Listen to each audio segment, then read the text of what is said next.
So today I'd like to talk about endometriosis. Now this is a really common chronic condition, and what that means is it is long term. It can wax and wane, but generally speaking, once you have a diagnosis of endometriosis, it is something that we need to manage over the long term.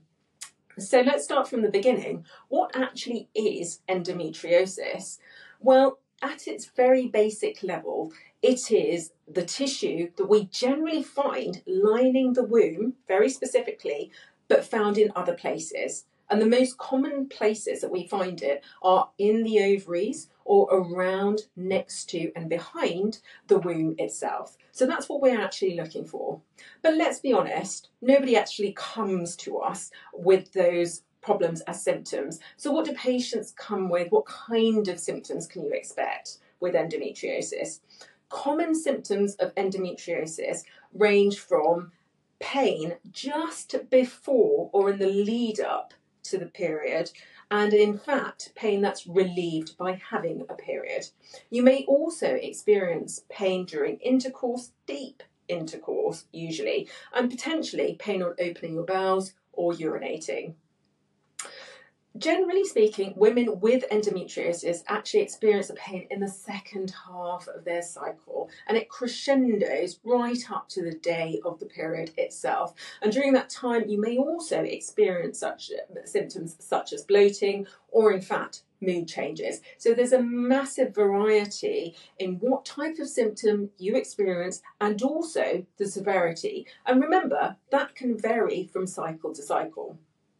So what causes endometriosis? Well, that's a really interesting question because there are several different theories ranging from backflow of period blood right through to any surgery and seeding of those womb lining cells elsewhere in other places. And we do have cases where endometriosis can be found not just around the womb itself, but on the bowel, on the lining of the tummy wall, or even around the tummy button and the lungs itself. So those are the types of things that we'll be looking for. So what can we do to diagnose endometriosis? How do we actually find out that we have got endometriosis as a key problem?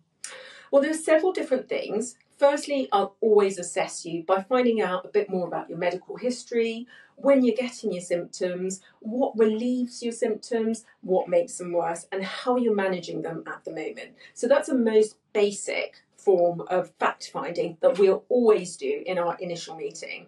But in conjunction with that, it's so important for us to examine you and potentially think about more investigations such as an internal ultrasound. And that gives us more information, not just on the lining of your womb and the womb itself, but also the ovaries, which we can see whether they're enlarged, for example, whether there are ovarian cysts that are associated with endometriosis, or if they appear polycystic, for example. So there's a lot of information that we can get from the scan. Having said that, we don't always see endometriosis on ultrasound alone. And actually, if you look at the national guidance, the gold standard of diagnosis is actually a day case operation called laparoscopy. And if that's something that we think would be useful, then of course we'll talk you through. But of course, we're only going to do an operation if the benefits outweigh the risks. So those are the key investigations and facts that we would look for. Firstly, finding out a bit more about you, examining, potentially thinking about ultrasound, and finally thinking about whether we need to perform an operation for you. What about treatment of endometriosis? Well, this can really range depending on how severe your symptoms are, and in fact, if you tried anything to manage your symptoms. So, for example, there are some holistic lifestyle and dietary changes that we would always look at and consider just to support you through your monthly cycle better. However, those alone may not cut the mustard, depending on the severity of your symptoms and, of course, what we found on the investigations and examinations we would have done by this stage. And we'd always go through that stage first to suss out or assess what type of treatment would be best for you.